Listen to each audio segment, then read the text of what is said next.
All right, Saturday morning Krug show. John Chapman is in the house. The Falcons are in town. Showdown coming Sunday night. We got a lot to get to. Let's go.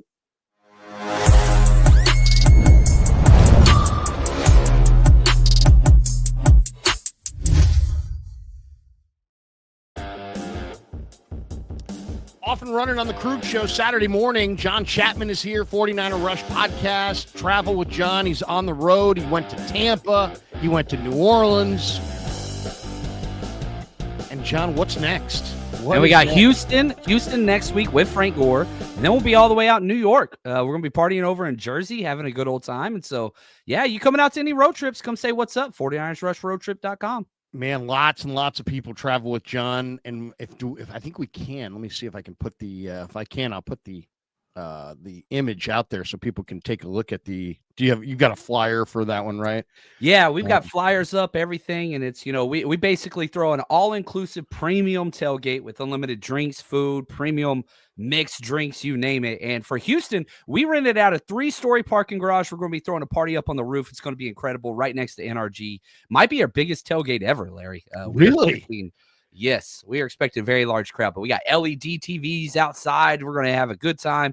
It's going to be an absolute blast with Frank Gore, Travis King, the Niner, Wayne Breezy going to be there. We're going to have a great time out in Houston. So if you're traveling down there, man, come say what's up. 49ersrushroadtrip.com. Get your tickets on the TickPick app. Yeah, man, it's going to be a good time. Kids always free to every event we ever do.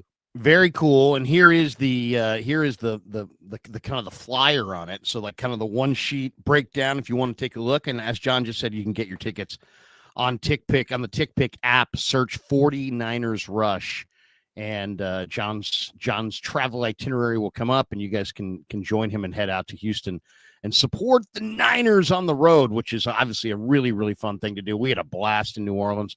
We'd like to travel with them one more time this year. We'll see how it goes. All right, we're off and running. The show is brought to you by Pig and a Pickle, the best barbecue in all of Northern California. Check them out. They're in Emeryville. They're in Corte Madera. They're open 7 days a week from 11 a.m. till 8 p.m. or until they run out, and they do run out. So get there early. Get some brisket chili. Tell them that Krug sent you. Let's get right into, and of course we'll tell you about Sleeper in a bit. Let's get right into the matchup, though. I think this is going to be really an interesting game. The Falcons, I think the Falcons are, sometimes, you make it to the top because you've got genius, and other times you've got luck. And I kind of almost feel like they're on the way to the top via luck. They signed Kirk Cousins in the March of 2024 to a 4-year, $180 million contract with $100 million guaranteed. Less than 1 month later, they used the 8th pick in the draft, in the 24 draft, to draft Michael Penix out of the University of Washington. And it's working, man. They got exciting weapons around Penix now. Bijan, Drake London, Kyle Pitts. Last year, they were 31st in the NFL in sacks, so they went and got Leonard Floyd. They drafted Jalen Walker at 15. They traded back into the first round at 26 for James Pierce. Terry Fontenot is their general manager. He was on the hot seat coming in to this year. He had to make it happen, or he was probably on the firing squad, and he made it happen. He also nabbed 2 excellent young safeties in Notre Dame's Xavier Watts and Oklahoma's Billy Bowman, who is out for this game, by the way. And Jalen Walker, by the way, is also out for this game. And now here are the Falcons, who they'd missed the playoffs 7 straight seasons. They hired Jeff Ulbrich to come in and take over their lousy defense. And Raheem Morris and Jeff Ulbrich have worked together before, and they look fantastic. And here we are. Last year, Atlanta was 6th in total offense, 23rd in total defense. John, they're sitting here this morning 2nd in total offense and 1st in total defense. What do you make of the remade Falcons? I think they're probably one of the better coached teams that I've put tape on. They are the definition of complementary football, where our offense is designed to help our defense. Our defense is designed to help our offense, and they live off of each other in a very symbiotic relationship. Their identity is run the football, and everything that they do goes around that. Jeff Ulbrich, who was my number 2 choice for the 49ers DC, if they didn't get Robert Saleh, I wanted Jeff Ulbrich. And so I was a little worried because Ulbrich got sniped right before the official Robert Saleh hiring took place. Niners got lucky there, which was awesome. But these two teams know each other. Ulbrich played for the 49ers for a decade, Larry. Like, these and the overlaps, Kyle Shanahan said, for about 5 straight years, somebody would ask him, might have been you, who would you hire as a head coach? Or what do you think of Raheem Morris? And he would always say the same thing. He'd be my first call if I needed a head coach. Like, Kyle Shanahan and him are besties. There is so much overlap here. They run the ball. We throw the ball. Not the way that it was designed to be. This is going to be a fight. The way that they are designed to play football will give the 49ers fits, period. It really, when you look at the matchup, I mean, there's a couple things that really jump out. One is that the Falcons bring the number 1 pass defense to town, and the 49ers can't run, but do have the number 1 pass offense. Let's talk a little bit about that. Let's talk about the Niners offense and the Falcons defense. Atlanta, you pretty much know what you're going to get with Atlanta. And I mentioned this to Kubiak during the presser on Thursday. They play the highest percentage of cover 1 in the league, so it's a ton of man-to-man. They have the highest blitz percentage in the league, and they've got 14 sacks up front. They had 31 all of last year, John. Now they've got 14 at the beginning of the year from 10 different guys. They're number 2 in total defense, number 1 in pass defense. How do you see the Niner offense here? Some people love this game and love the Niners in this game and are saying, hey, you know what? This is going to be fantastic. I'm a little concerned because I'm looking at a Niner team that has been totally unable to run the ball, going up against a Falcons team that runs it as well as anybody and commits to it better than anybody. And then I see the Niners, thing that they do well right now is pass the ball, but now they're going up against a defense that's fast, that's opportunistic, that's got a lot of different guys doing a lot of different things up front. And most of the people I talk to from Atlanta think the strength of the D is the secondary. So what do you think? How is the Niner offense going to fare against this Atlanta pass defense? Why don't we start there? I think that there's a lot of opportunity for success there with Mac Jones. I think what Mac Jones does better than any other trait is replacing the blitzer with the ball. Like, Atlanta leads the NFL in 5-man pressure. Like, they blitz a lot, like you spoke about, but it's 5-man pressure. They don't oversell. They're not like a Brian Flores or like that. That's not what they do. They bring 5. And if you go back to 2 weeks ago, whenever you see a blitzer coming, Mac Jones, whoever the blitzer is, he identifies him very, very well.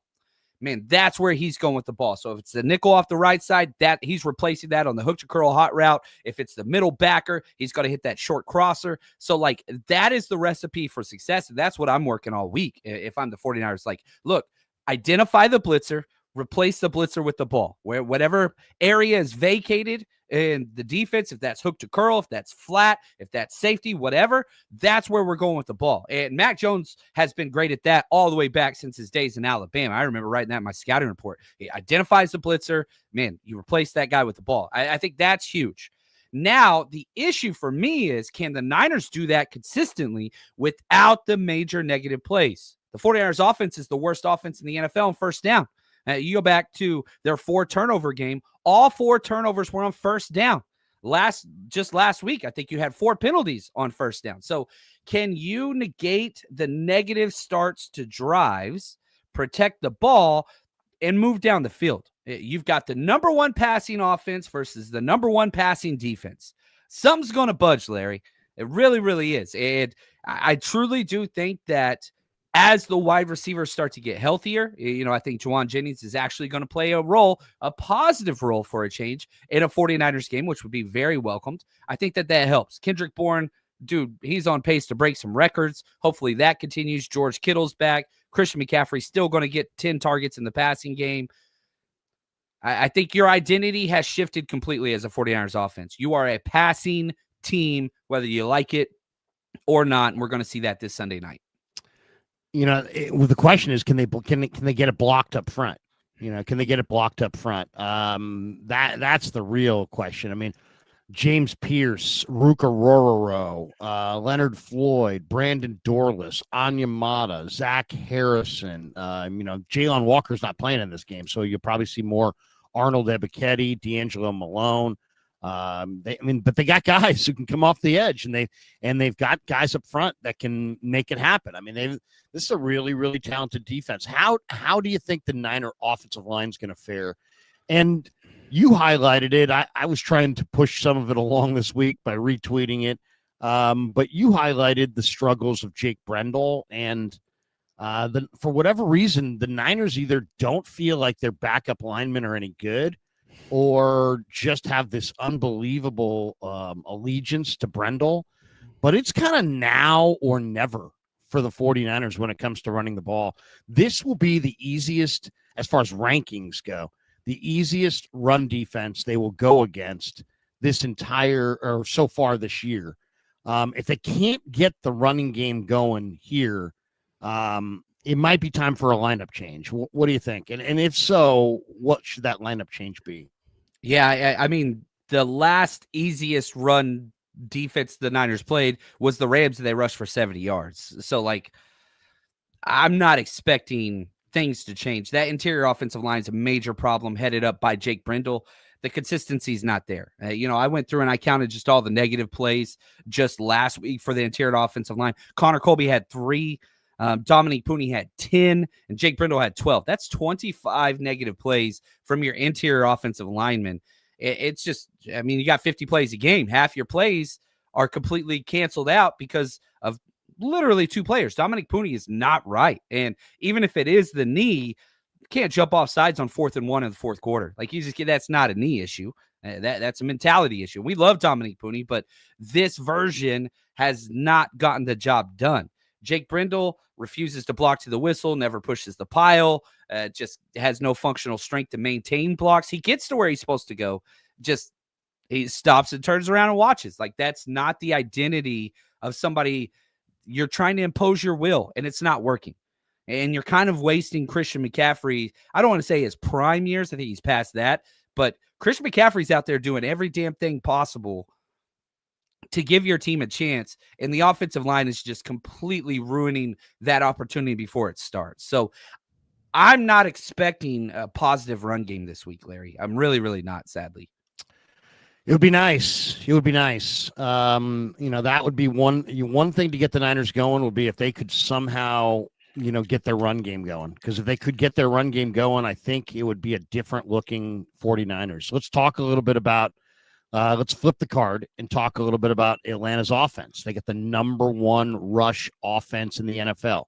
The Falcons lead the NFL in rush attempts per game. Bijan Robinson's going for 164. Plus total yards from scrimmage on average every week. The average is almost 6 yards a carry, 5.8 a carry. How can the Niners stop Bijan Robinson and Tyler Algier? The Niners are a mid-pack run defense. 14th. They just lost Warner. They're going to start Tatum Bethune at the mic. I think they got to get a lot more done up front. To me, the big matchup here is the Falcons have 2 outstanding guards. And that, I think, is where this matchup really, really could be a factor. That to me is the key matchup. Chris Lindstrom, second-team All-Pro. Matthew Bergeron, pretty good player. They're going up against maybe Jordan Elliott and Alfred Collins inside, maybe Kalia Davis. I think that's a big matchup. The Niners have to tackle better in this game to me, that's the key to the whole game. They have to tackle, and they really got to get to Bijan Robinson, or it's going to be a long day. You look at the Niners last year, they were one of the worst tackling teams of the decade. Not even just last year under Sorensen. It was catastrophic. They've improved dramatically. They're an above average tackling team in the NFL. If you just look at 2025, that has to continue. You cannot be average and win this game. Bijan Robinson's played better than any running back in the NFL, and that's including Christian McCaffrey. That dude is special. But you talk about the guards. They have 2 of the most athletic guards in the NFL. You got to beat that with size and power. Can Alfred Collins go out there and he continues to trend upwards? Another good quality game. Can he make some difference-making plays? And that's what the defense has missed. You're not getting the difference-making plays. The one time or the few times it's happened this year, you win the game.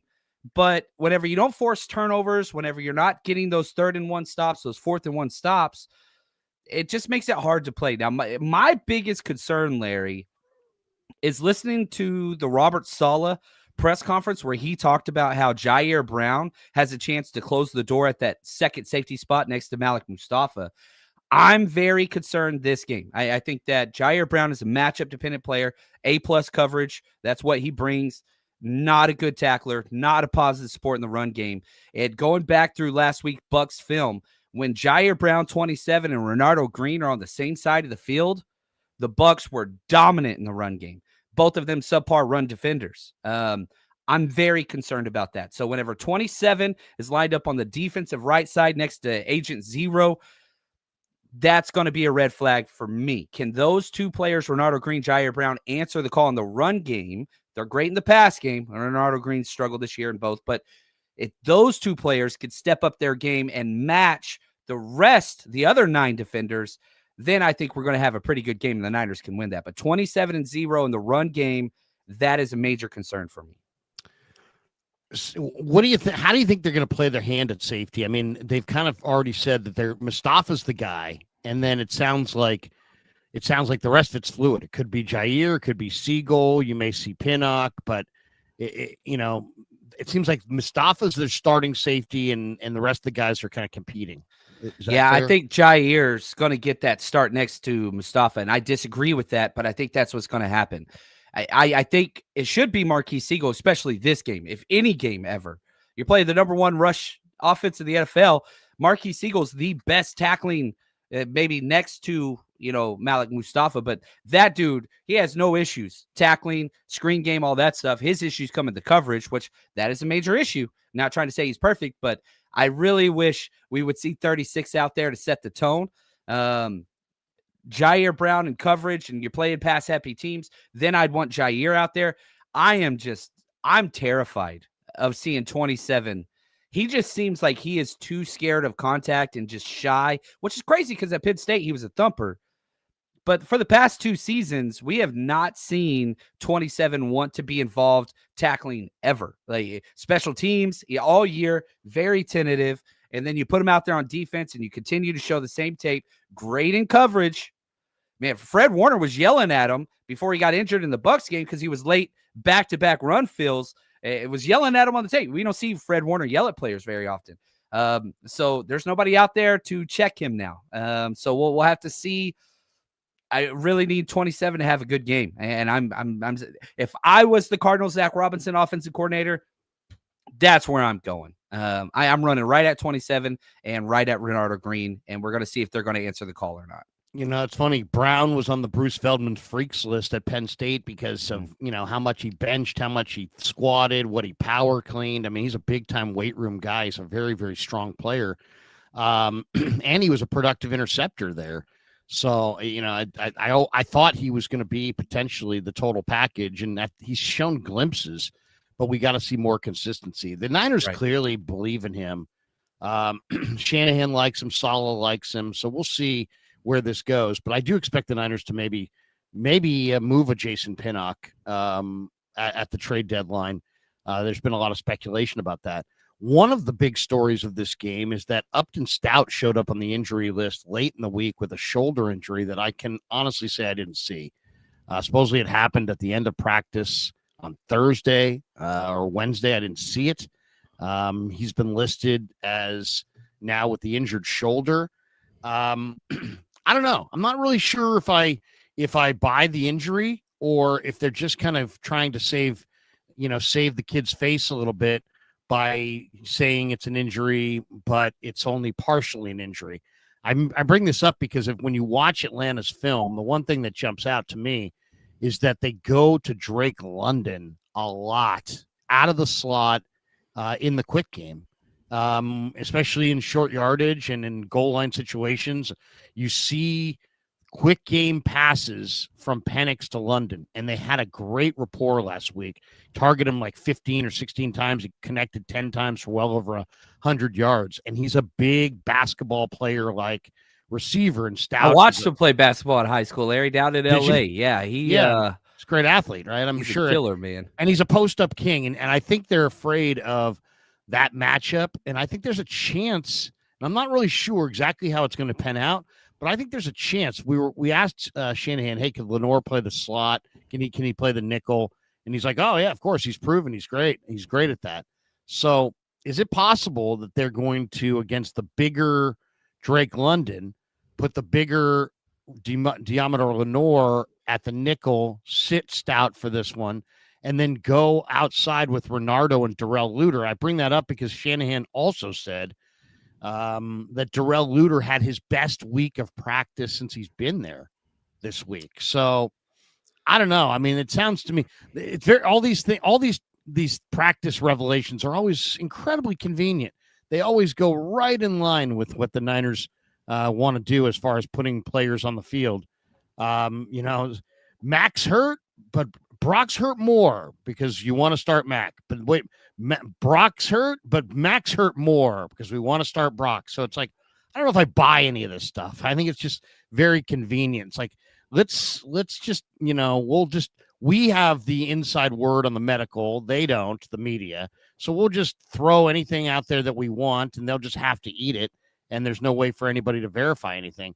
So I'm not saying he's not hurt, but I think the Niners may want a bigger body on London, and that may be the reason, or at least partially the reason, that Stout doesn't start if he doesn't. What do you think? How do you think the alignment's going to go there at the nickel corner and outside? Yeah, I think we're going to see lots of nickel players. I think we're going to see Chase Lucas. I think we will see Upton Stout out there. And yeah, I would not be shocked if Jair Brown, not Jair Brown, but Darrell Luter Jr., this is where he belongs. Darrell Luter Jr.'s number one thing is how big he is physically. You see him out there in the corner room, and it's like, that dude doesn't look like those dudes. Like, he is huge, and he's so great in the run game. Now, the deep coverage and all that stuff, he played really, really good in the one opportunity he got this year, which hats off to him. I did not think that he had a good training camp. Larry, you stuck with them, and I think that you were right on that. So I think there's going to be some fluidity there, and I think we're going to see some rotational aspects. I want Demo in the slot, but, man, they just haven't practiced him there at all this year. Maybe that changes, but I think the 49ers, especially with Tatum Bethune, are going to keep it relatively vanilla. When Fred Warner went out of the game, Niners had the most basic cover 2 defensive package out there for the majority of the rest of that half. I was like, dude, we don't even run cover 2. We were in base cover 2 defense, 50% of the defensive snaps after Fred went down. Robert Saleh doesn't ever do that. So I don't think that this is the week where you get mixing up personnel at different levels. I think they're going to stick with who they are. And I think that Demo's going to stay on the left side. Renardo's going to stay on the right side. Chase Lucas or Upton Stout will be the nickel corner. I don't think we're going to see a lot of flipping around back there. I think they're just going to stick with what they got and focus on stopping the run, that's everybody that you brought in defensively this offseason, draft and free agency, was to stop the run. Well, you're going to find out pretty damn quick if you can get that job done. To your point there about the Niners going with vanilla coverage after Fred went out, I saw that too. And it's, I think it's safe to say maybe Baker saw that because Tampa scored touchdowns on 3 of the next 4 possessions after Fred Warner went out with the ankle injury. And then after he went out with the ankle injury, on throws between the numbers in the middle of the field, Baker Mayfield went 11 of 13 for 154 yards and a touchdown. So is that on Upton Stout? Is that maybe why we're not seeing Upton Stout? Is that, I'm not really sure. Is that on, how much of that's on Tatum Bethune? I do think Bethune's going to play a cleaner game. They got him on that cross the formation, basically it was a broken play. Those, and I mentioned this to Saleh. I mean, it's like, this is the challenge of Robert Saleh. You got young players, and young players lead to coverage busts usually. And sure enough, the Niners had a couple of young guys, involved in coverage busts.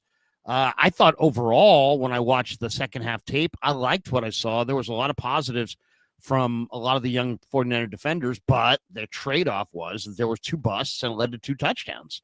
I guess what I'd love to hear from Saleh is, how do you get these guys to play fast and physical and all gas, no breaks, and let's simplify and this and that, and still have them paying attention to the finer details so that you don't have these coverage busts. And I asked him this week, and he's like, look, I just focus on how fast they play. Let's make it real simple and let's play fast.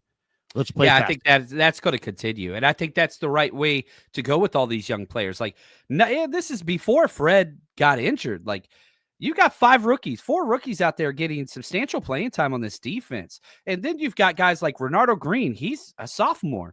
Malik Mustafa coming off an injury. He's a sophomore. Like, the veteran presence is D. Winters. Like, this is one of the youngest defenses in the NFL, period. You're going to have issues. Now, what's crazy is you have fewer coverage busts than you did last year under Sorensen, but there's still too many. That walk-in touchdown out in the flats, like against the Bucs, you can't have those. Hopefully you just do keep it relatively simple. Keep it simple, stupid, right? And if you do that and just operate and execute, make plays whenever you get those opportunities, that's the biggest issue to me. You got the Bucs fumbling the ball on a handoff in the fourth quarter at midfield. Nobody gets the ball. Yeah, you get that fumble, you're talking about, man, you might win that game. But seizing the opportunities when the plays present themselves, when the ops present themselves, that's what this defense has not done. That's what's got to change.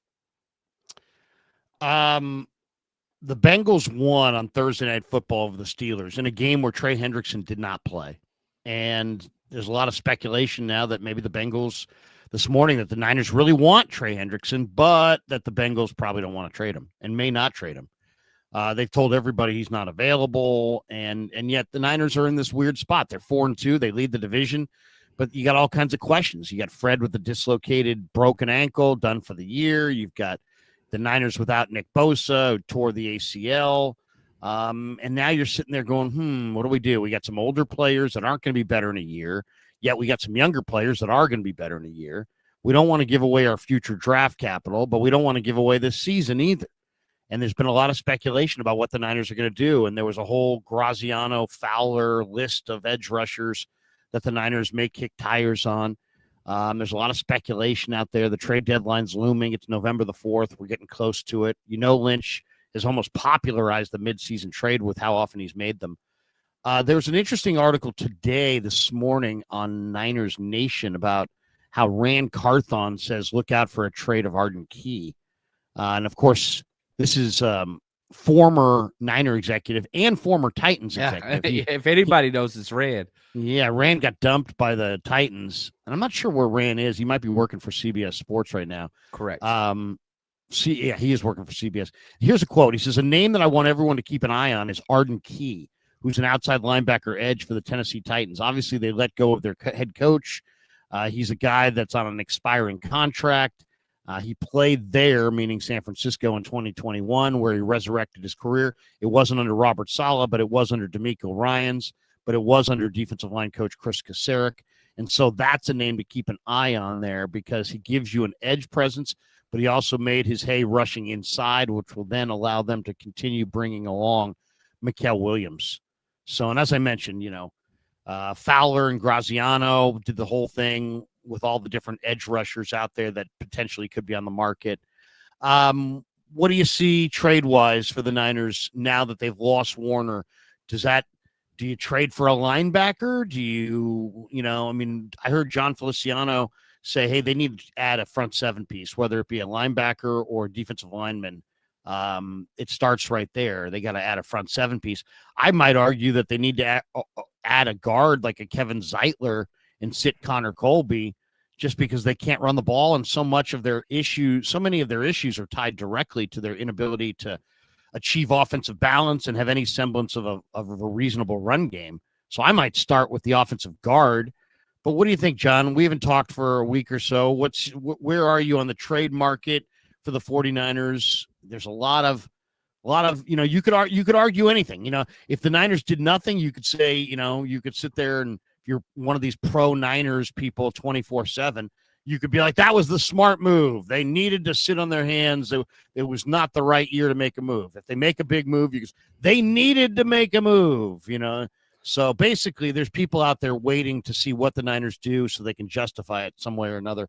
But without that, give me your thoughts on where they should go.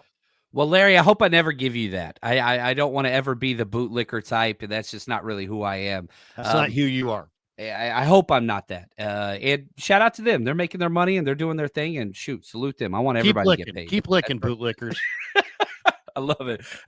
I'll say this: linebacker room. No, I'm not trading. You have the most depth of any position group before this season was at the linebacker spot.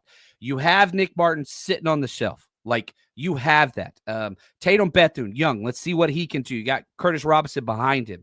D. Winters has been up and down, but Nick Martin's behind him. Luke Gifford coming off a very, very bad game. But, hey, maybe we get Nick Martin in there at the Sam spot. I think Will and Sam is kind of where he's going to play. He'll be on special teams only. So I'm not adding at the linebacker room.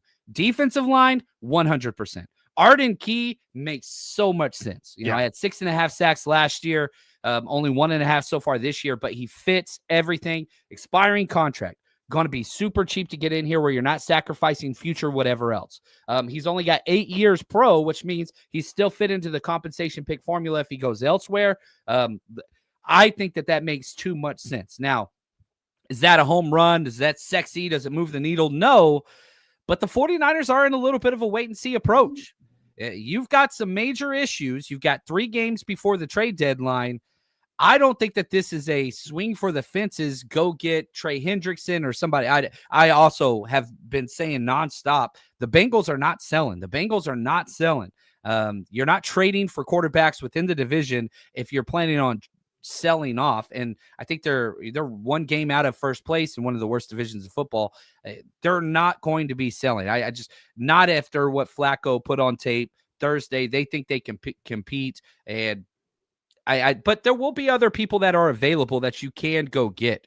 You look at Miami, and again, as soon as the team fires their head coach, which there will be more, those are the teams that will make sense in going and trying to get a defensive end or a pass rushing defensive tackle. That would be nice as well.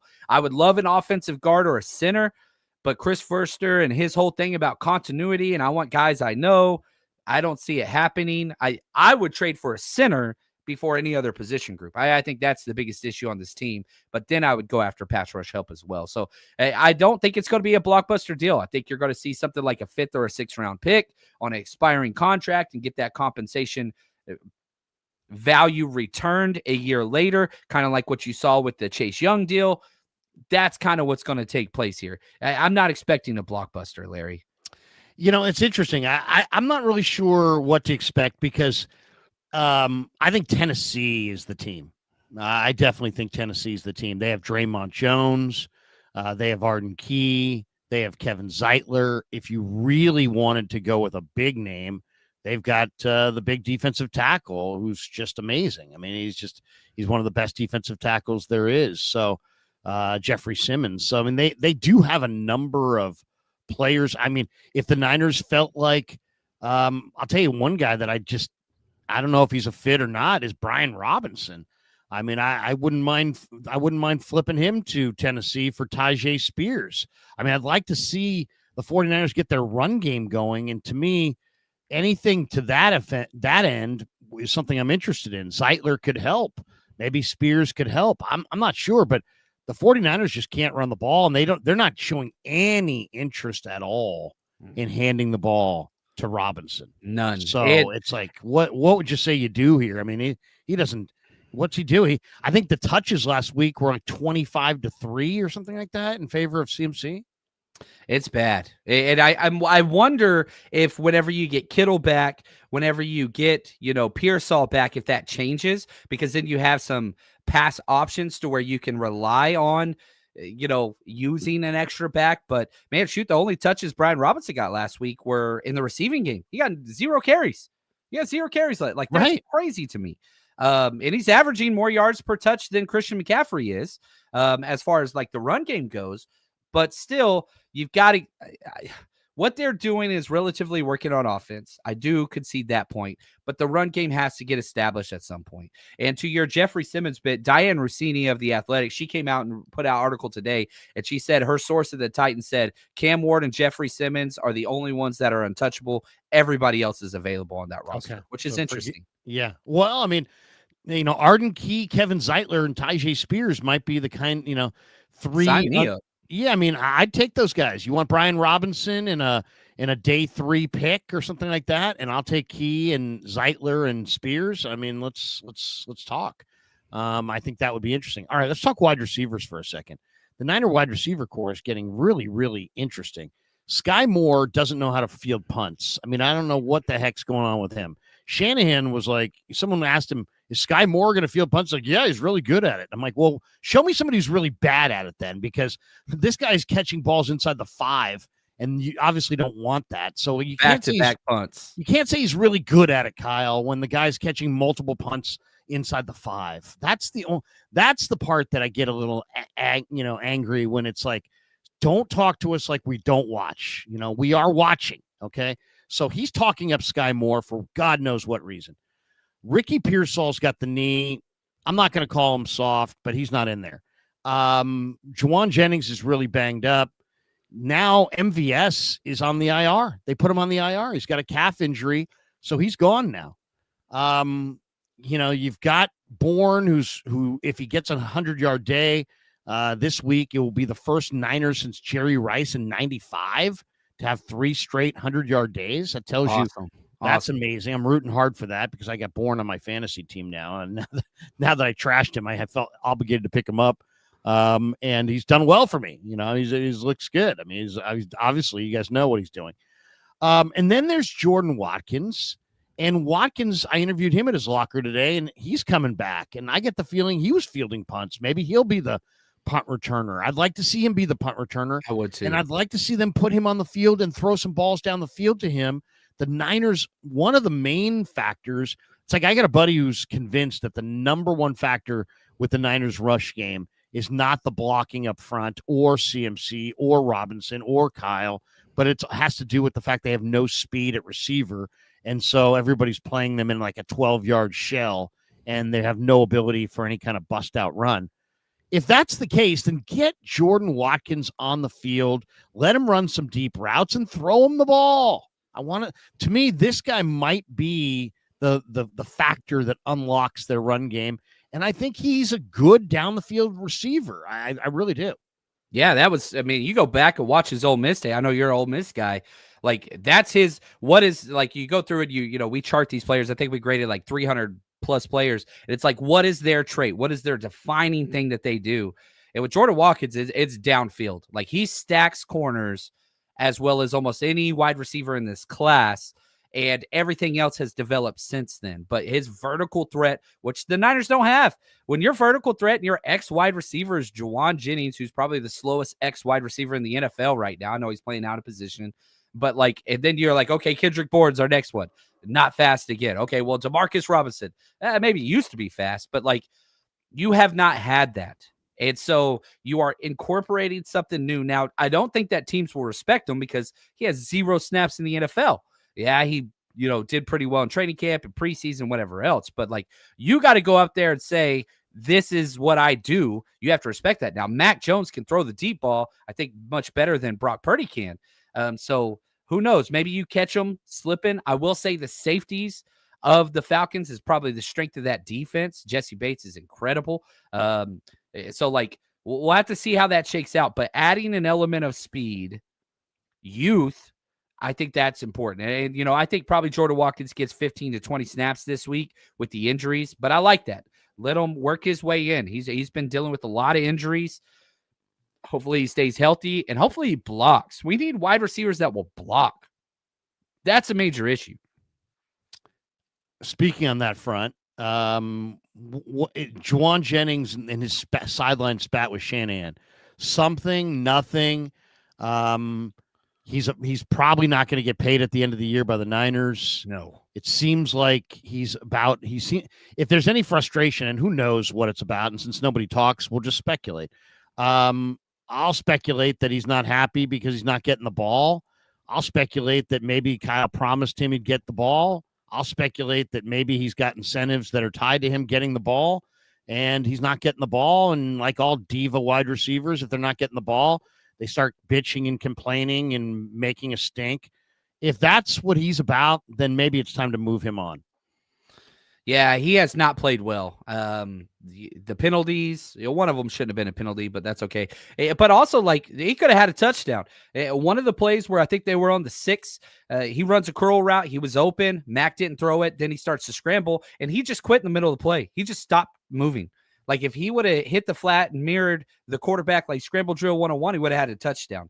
But he just didn't. And so, like, Jauan Jennings is not playing Jauan Jennings type football. Now, I could talk about the injuries, all that stuff. Guess what, man? You out there, you got to contribute. In a positive way, not a negative way. And the fact that he's drawing so much negativity towards him, man, he has cost himself so much money, and I hate that. I love seeing people get paid. But maybe eventually, you better hurry, because when Pearsall comes back, and who knows with Jordan Watkins, if he shines, Kendrick Bourne, you're not moving out. You're not taking Kendrick Bourne out of this lineup. Like, if you're taking somebody out, it's going to be Jauan Jennings. With the way he's not playing consistently and the penalties and drop passes and whatever else. Like, Kendrick Bourne's dropping passes and got penalties, but he also has back-to-back 140-yard games. He's doing what Jauan Jennings should have been doing with this opportunity, and he's just laid a freaking egg. Like, what is it that Jauan Jennings has done that makes any team say, I really want this guy on my team now? Sorry about my camera here. I'm just getting it up. I know we're being deprived the beauty that is Larry Krueger. And sure that's, I'm just saying, come on, man. That's the premium content, Larry. For some reason, the camera, we're having a hard time getting the camera. We'll get the camera up here in just a second. No worries. You can hear me though, right? You can hear me. Oh, yeah. All right. What's the key to victory in this game? I would say consistency, man. That is what this team has lacked. And, like, if you could just stop shooting yourself in the foot, drops, penalties, missed blocks, MAs, all the dropped interceptions, all those different things. That is the biggest problem for me, is the consistency or lack thereof. If you just play your way, you're a better team than the Falcons. Even with all the injuries, this 49ers roster coaching staff is better than the Falcons. The problem is the vets. It's not the rookies.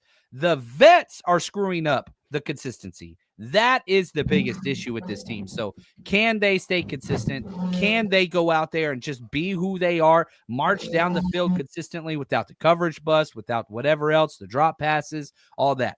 Niners are consistent. They win this game.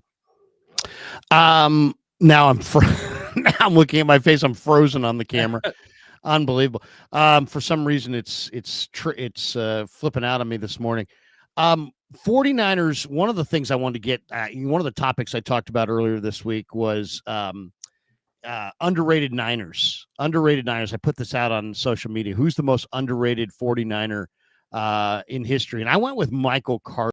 I love that. Because Michael Carter is a phenomenal nose guard. And yet, if you talk about 49ers, nobody will ever talk about Michael Carter. It's like he never winds up being discussed. He's like a forgotten 49er at this point.